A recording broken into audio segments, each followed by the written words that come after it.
It's got every one of them back through the chamber and through our note taking. We're in the process of developing a very detailed report that will address each and every concern and every question. We have some very good ideas and concepts we think that will be well received by the development and design community.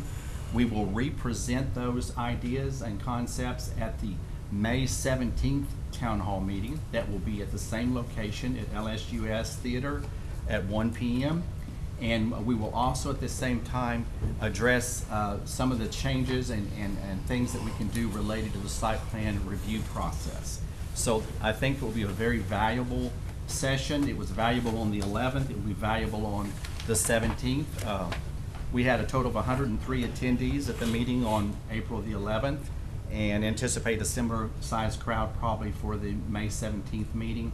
I will remind you about that meeting. It'll be the same format with Theron and Nancy and Windsor being on the stage.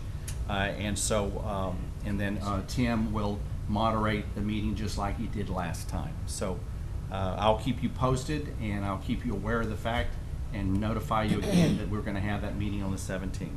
At what time? 1 p.m. The next thing I want to mention to you is that if you have not done your financial report as a board member, remember state law very much requires you to do that through the Ethics Commission. I have copies of the financial report that you need to do. Please know that May the 15th is just around the corner, 13 days away.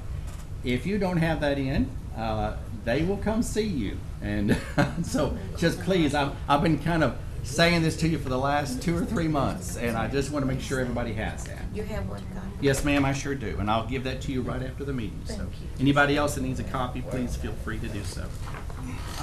Wait, Mark, going Yes. back to the May, did you say May 17th or 16th? May Which 17th. is a Thursday? Yes, ma'am. No, I'm not available at 1 o'clock.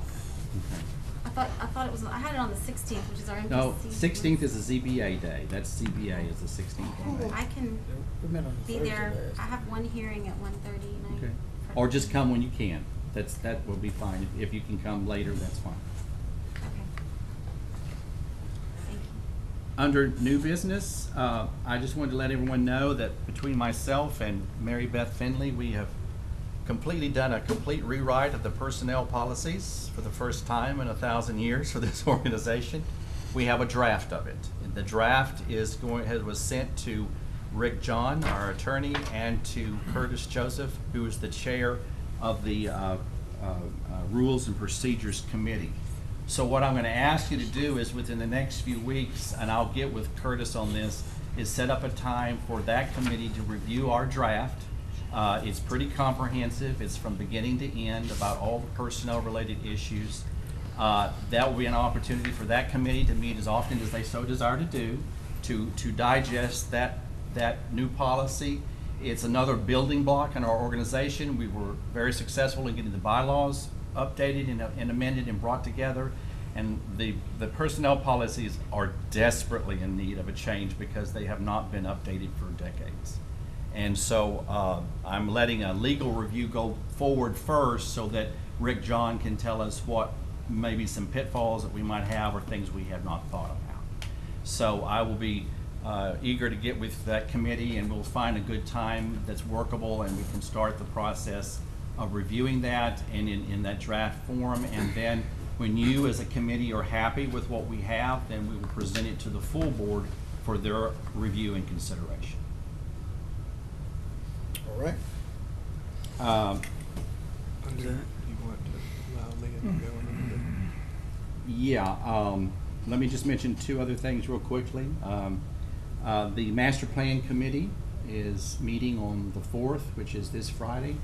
The lunch begins at 11:45, courtesy of the City of Shreveport. It will be in our MPC conference room, and the meeting will start at 12 and conclude hopefully around 1:30. So for those of you that are on the Master Plan Committee, I just want to remind you of that you'll be getting an agenda and a reminder of that probably by tomorrow from Adam on the Master Plan Committee. And the only other thing I want to say before we want to segue is that Alan Clark received an honorary award when we were at the APA National Conference in New Orleans. And Alan, tell them more about that. I was in total shock. The APA Louisiana the Louisiana chapter of APA awarded me the honor of Volunteer of the Year. As you know, we are a volunteer organization. And I was awarded the Volunteer of the Year for the state of Louisiana.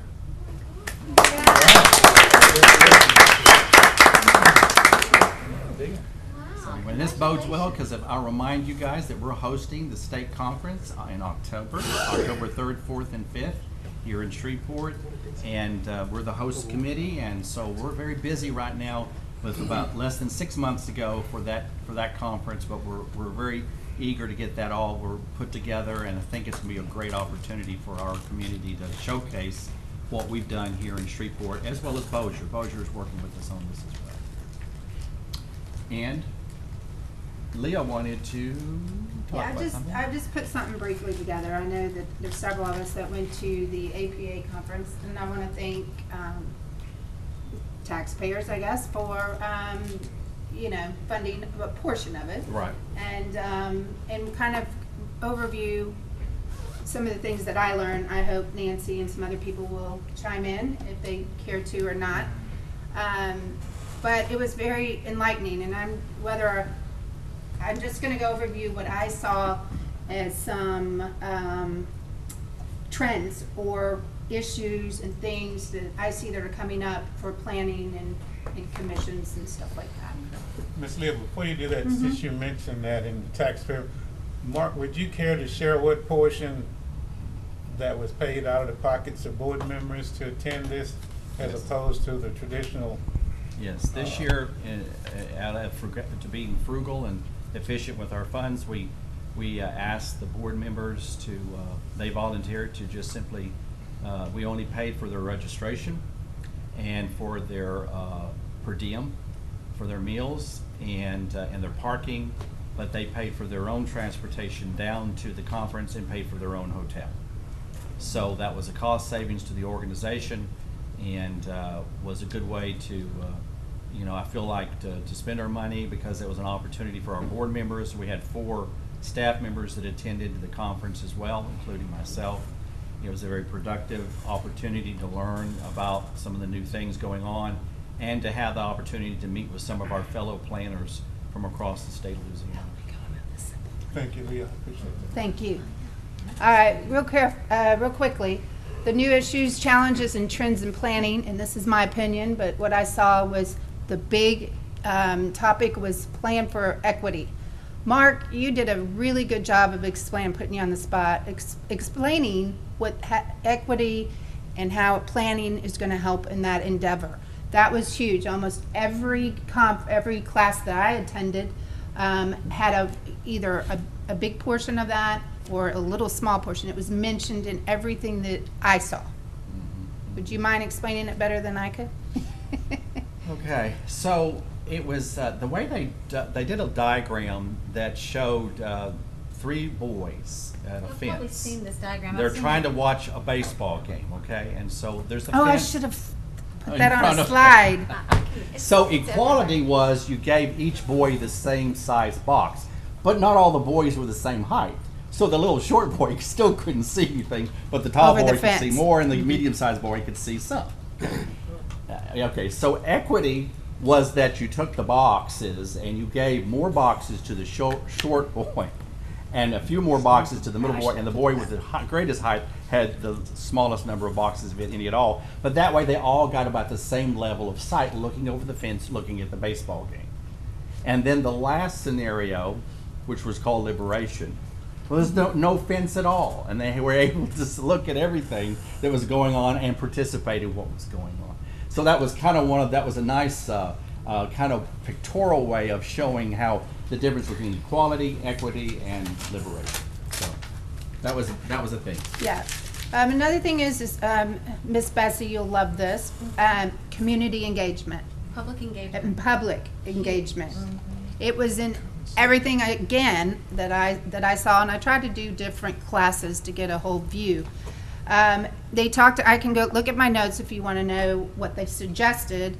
They actually suggested more our traditional ways of doing things and just posting it and say, come and give your opinion, you tend to get the same people all the time at the same places.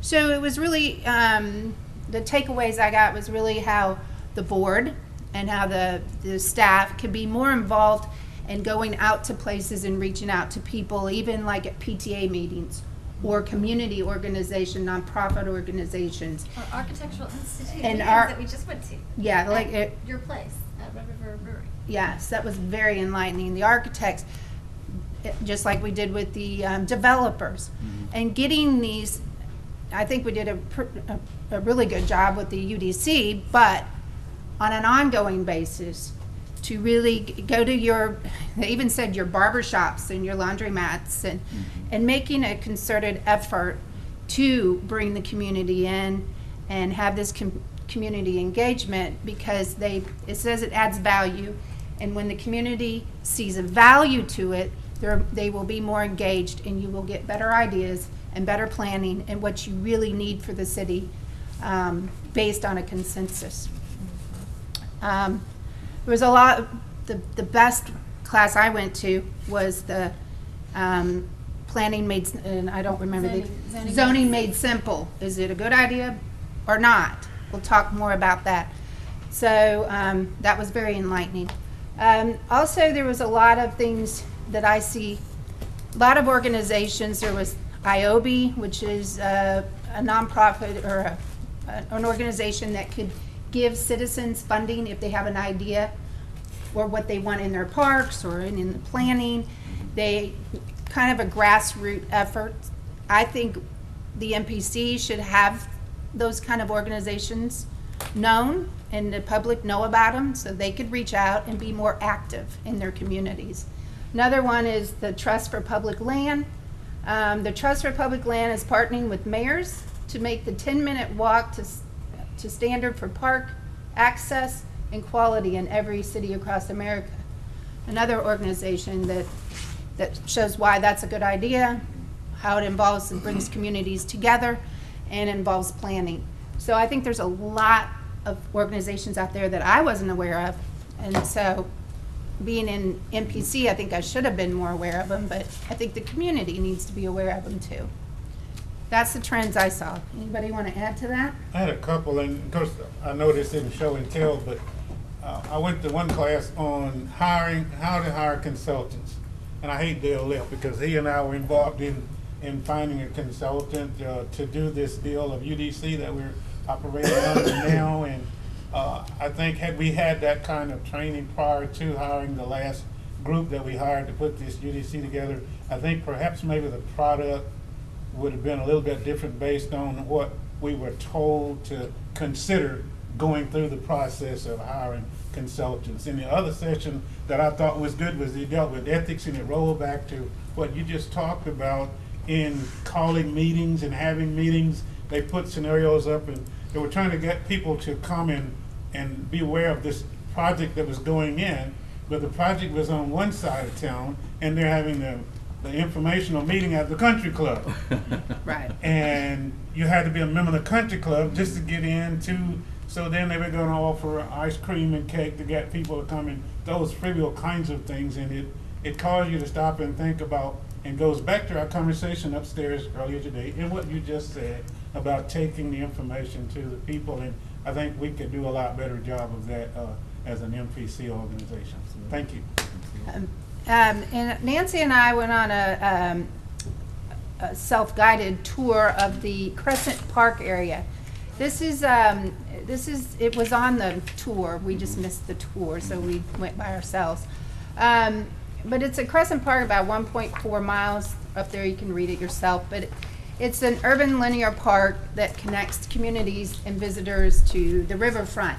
And what I found interesting is, as you will see in this picture on your left, sorry, it's a little squished. It's a very industrial neighborhood, and it's by a railroad track, and they have some residential in there and some storefronts. It's a hodgepodge, and what they're trying to do, and I think it's in the preliminary stage. Would you say that?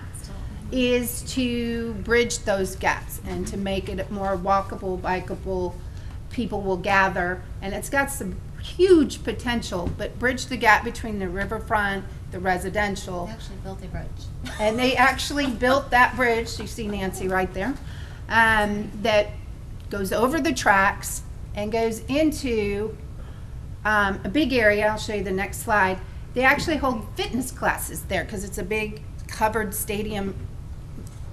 Looks like kind It's of very industrial looking. industrial, It's yeah. not beautiful. But I could see the potential. There were people there, very few, but some people there feeding the birds, and there was one They had doing They yoga, had a dog run, a dog park thing. a dog Yeah, park dog there, run. yeah. That's the area I was talking about. Gorgeous view. Honestly, it has huge potential because of the mighty Mississippi going through there and the view of the downtown.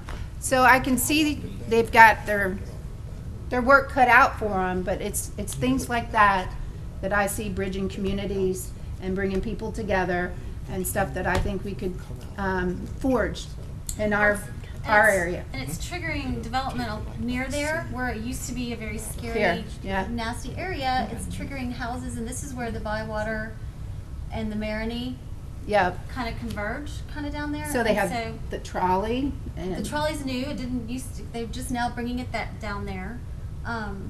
So you're seeing an uplift in the levels of investment around it. Well, it looked like people were taking the industrial buildings, old warehouses, and developing lofts, apartments, those kind of things in that area. And I see the shared parking, that bicycle service. Yeah. That's Yeah, a there's- lot of bicycle. I noticed that all over. So you can get Yeah, that Nancy. was great. It was windy. Just say it was very windy that day. Another thing I noticed too, same area, more toward the French Quarter, was there are these little parks everywhere. I mean, they were just tiny. Tiny little sitting parks, like just little. That's all they need to be. Yeah, Yeah. that's right. And they're Pocket lovely. park, right. And You We see have people. so many spaces like that in this city that are just sitting, wasted, unused, grown Yeah. over. Right. They also have little, I love this too, and you being a music person, little Well, stages, amphitheater, yeah. little that's pocket pocket parks, Yeah. little stage pocket areas. You see people are standing around there, they're talking. I just think this was interesting because it was on the back side of where Cafe Du Monde and all those shops are. Yeah, you're going down toward the Marigny now? Yeah, you're on the, yeah. You're basically near the cathedral. Actually, you're kind Yeah. of you're still in the quarter, but they've kind of made But they've this made a walking thing kind of behind all the shops. Yeah. This So you is can look in the back window and see them making the beignets. this wall here is where the river is, right? Yeah. And that Yeah, the it's just like retaining the wall. Yeah, the train, there's a train track that runs along Yeah. there. Mm-hmm. So they took I need to a go very get my daughter. ugly, huh? I need to go pick up my daughter. Okay. They took a very ugly area and actually made it very shops and commerce right there. That's the backside of Cafe Du Why Monde. am I in all these pictures? Sorry, you were my model. But they even put it like co-ops, like local arts shops and stuff. So all of these shops kind of popped up in that back area that wasn't very pretty to begin with. Here's some of the things that I attended, some of the classes I attended. As you can see, public engagement, culture of health. Culture of health wasn't exactly what I thought it was, but it was very interesting. But the most fascinating one was, should zoning be simple? And we got to hear some really great, two particular, very experienced planners that rewrote UDCs and zoning ordinances. And one had been an elected official as well. Yeah. And it wasn't an easy question. Should they be simple or should they not be? Should it be lean coding or not? There was not a simple answer on that, I Yeah, would but, say. But the trend is definitely toward getting rid of all of these big codes and supplemental codes. Where was it where they had 20 supplemental codes? Was that in Minnesota? Yeah. Where was it? Well, they had 20 books. 20 book supplemental codes Of that you supplemental actually had codes. to go to because all of the statutes referred you to see such and such in the new blah blah blah park code.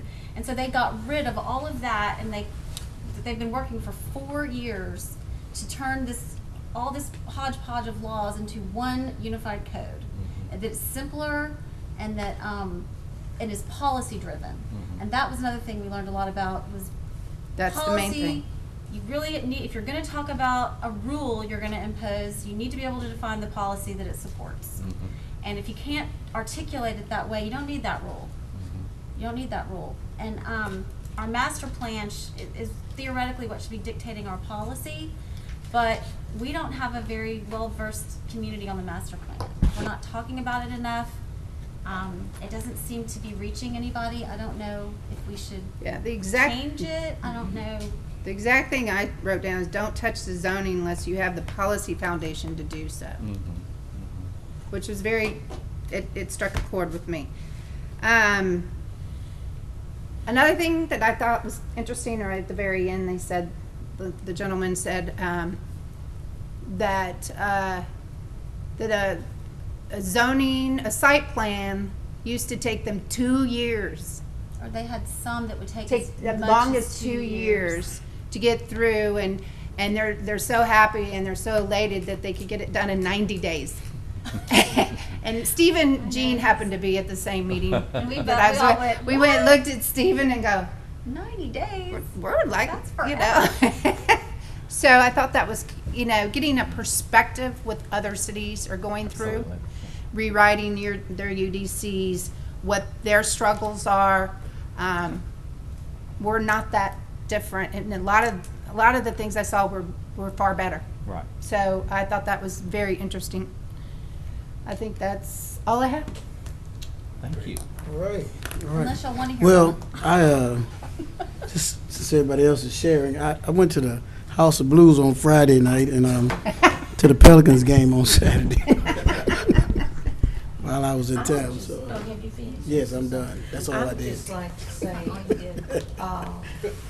I agree when it says making zoning simple. You can see when a lot of people come here, they are really not interpreting the UDC plan. And if we could, I know we've been out in the community, but there are times people like you, we could invite you to neighborhood meetings so that the citizens would be aware of what they are surrounded with. You can, from just observation today, and I kept my mouth closed, but I was saying some of the same things, I think that was Ron, was letting them know.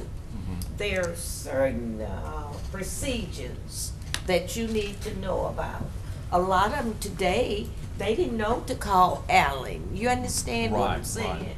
And if we could do a little more communicating, the developer will come into your neighborhood and they want to do this and they want to do that. Right. But you first must communicate with the citizens. Right. And if you could work as a team, then I think you could get a lot done. I agree. And the workshops was very good. Let me say, Miss Yeah. thank you, Ms. Smith. I'll add to that when we first passed the UDC, one of the first things I'd suggested is that we would have meetings that will be educational, Right. so that folks who are in the city, because what we did at LSUS was really one-sided. It's one-sided because we're not an advocacy agency for any one particular thing. We represent citizens and neighborhoods, businesses, the whole nine. And I would hate for people who are citizens in this community, like the people who sat out here today, to think that we go to LSUS to entertain the development community, which is okay, but not do the same thing for citizens who live in our community. We're not one-sided. This is not an economic development agency. We're a regulatory agency that stands in the middle, quite frankly, not to create, but to try to make sure we operate within the bounds of the regulations that are already passed by both the council and the commission. So somehow or another, I heard people say publicly that we either were supposed to be creating businesses or increasing business. That's the job of an economic development agency, to do those kind of things. And so I don't know if we have deluded ourselves to believing that that's our role.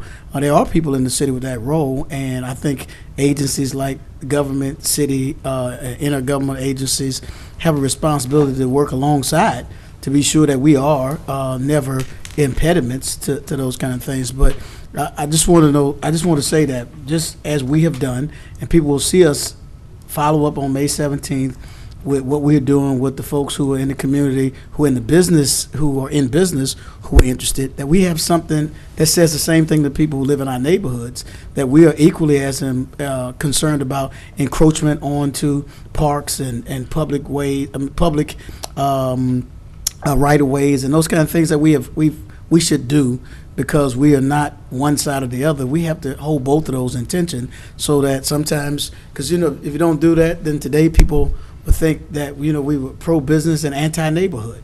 The truth is we have to look at both sides of this all the time, not just sometimes. And so I appreciate what Ms. Smith said, but we have to also keep into consideration that not only businesses but communities need to know what this UDC is and what impact it has on them as citizens as well.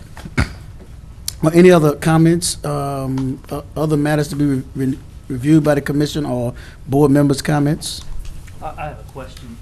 Mr. Ramirez? Regarding the letter that was sent to us by the former employee, have we had any, have we done anything to address that, or are we addressing that, or what is the status of that? We just, I think, I don't know, I received a letter last week. I don't know. Everybody should have received it. Did everybody receive one? Are y'all talking about the letter from Allison Jones? Yes. Yeah, I think it was I want to say it was last week. We haven't had a personnel committee meeting. I know we haven't. I didn't get a letter. You didn't get a letter? It's all email. I don't know who I thought it was. She just emailed, but we need to get her a copy. Oh, yeah. So we have not had a personnel committee meeting since she sent that to us. I did speak with Rick Johns, is that correct, today, and but we've not had a personnel committee meeting. Not sure, because we did have a personnel committee meeting, and we dealt with the appeal from her, and after the disposition of the appeal is when she's now taking the action. So I'm not sure which committee, who would be, what we would go with that, because she's not a part of the staff anymore for us to call her back from a personnel perspective, from the board's perspective. So that's as much as I know, and I just wanted to ask Rick the same thing, because I don't know that we have any purview over her just as an individual, and she doesn't work here anymore. So that's as far as I've gotten on that to date. Okay. So, I mean, we're kind of, I mean, not kind of, we are responsible for,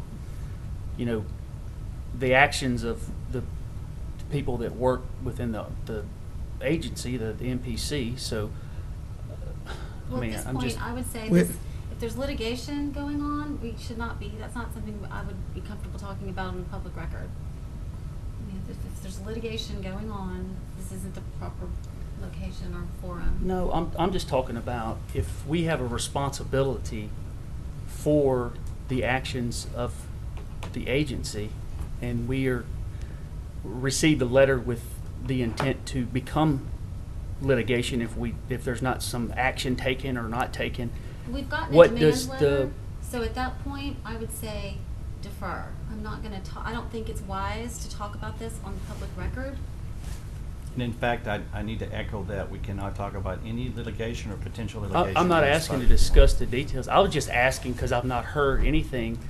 What does the executive committee of the board? We met with the employee Right. and went through the whole appeal process. Mhm. It was over 2 hours. So it's not like we didn't address it. No, I'm talking about since the letter was sent.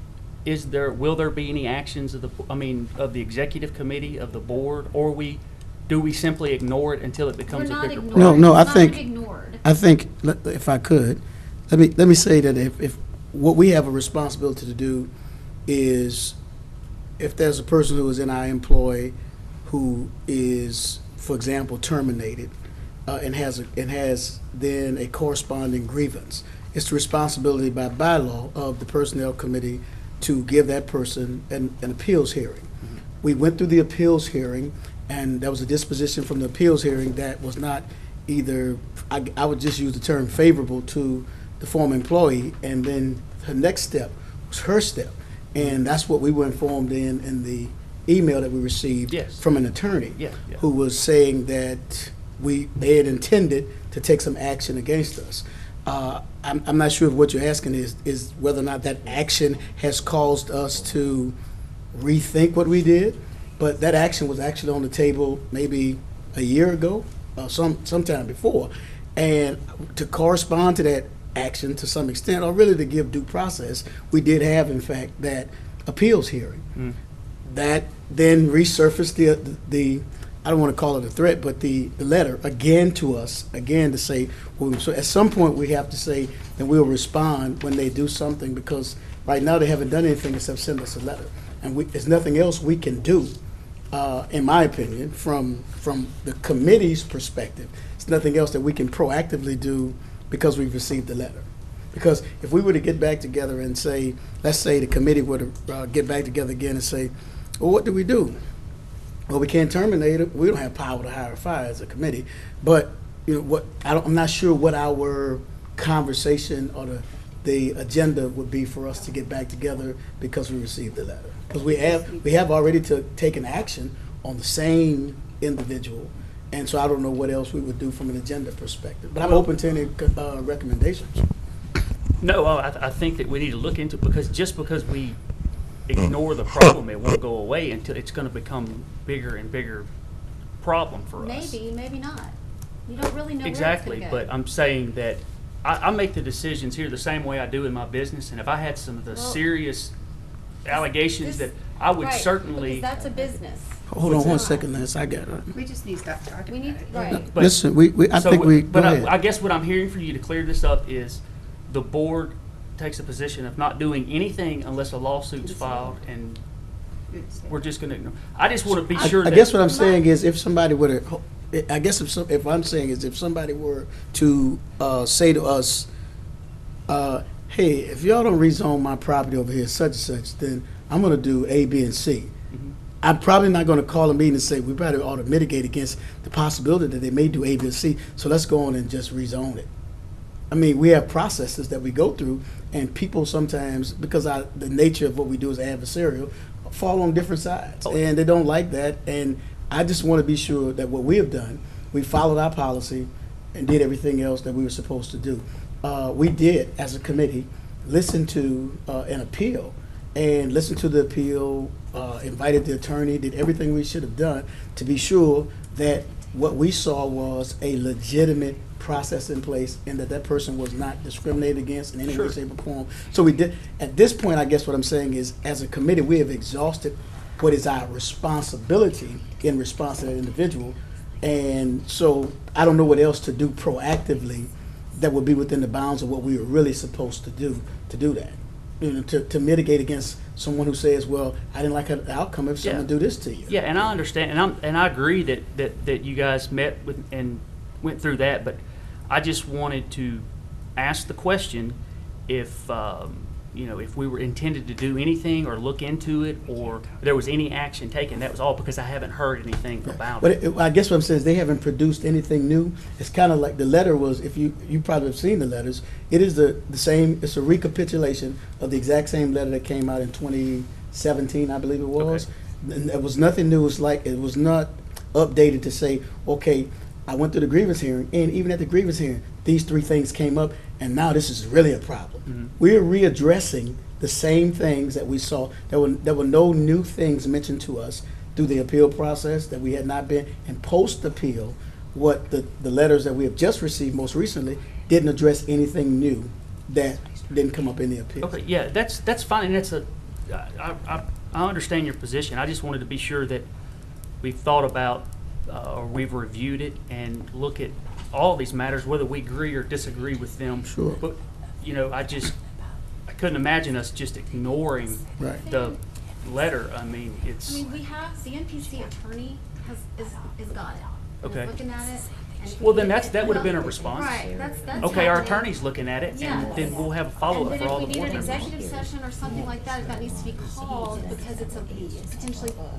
litigation, I mean, it could be pending litigation, it does not fall into the category of something that should be discussed in a public forum. So that might happen, I don't know if we'll call it, I don't know what's gonna happen. Yeah. But we'll see what Rick concludes and recommends with the staff. Okay, so So, that's what we're it's not doing. being We're having our ignored. attorney That's what I review it, hear. and he's gonna make a recommendation to, I guess, the chair, to whether we should call a meeting to address this, or, Right, if the board needs to be involved, or if it's something he's working with our executive director, and that's why we have an attorney. no, I agree, but that's still, we don't work for him, he works for us. We have a board that is responsible for any and all actions. Not any That- and all. I mean. So we're not responsible, I'm not gonna sit here and say our board is responsible for every single thing that happens with the staff. That's, I we don't- have to ask this question. I need to know this for myself. The attorney, is he the one gonna handle all of this? He'll, Not where we would be. he will at least be the person who advises the NPC on, and its What relationship with the city, and working with the city attorney as well. 'Cause Okay. he's communicating with him about it as well. You've Then they will answered. guide us, right, Mhm. right, You've answered. yeah. okay. See, and that's what I was looking for, is You've answered. what were we doing? Yeah. Because I think it's, we have a responsibility to ask those questions and say, hey, this is some pretty serious news that's come up, how are we addressing it? Right. And that's an acceptable answer that, you Yes, know, our I- attorney's I looking mean, at it, he's I- gonna let us know. I have had several conversations with Rick about this, but I'm not gonna talk about those, obviously, I wouldn't right now, ask you so, to, yeah, I just, so as long as Yeah. it's in, something's in the process, and would you update us on, as it goes? As, if anything happens, yes. Okay. Right, there hasn't really been any action taken or anything yet. There's nothing really to update yet. But I tend to be a little more proactive instead of reactive and just wait till. You're welcome to talk to Rick as well. I mean, you can reach out to him, but, you know, that way it's privileged. Yeah, absolutely. Okay, that's all I wanted to know, is if we were looking at it. Okay, Yeah. no more questions. Mr. Chairman, We are. I'm motion to adjourn. Second. Well, I can't second. No, you cannot. Second. I'll see Meeting some of you adjourned. on Friday the 4th. All right. May the fourth be with you. Yes, I know. Jeff, I can't be here. Star Wars Day is Friday, right? Did you watch the basketball game last night? No.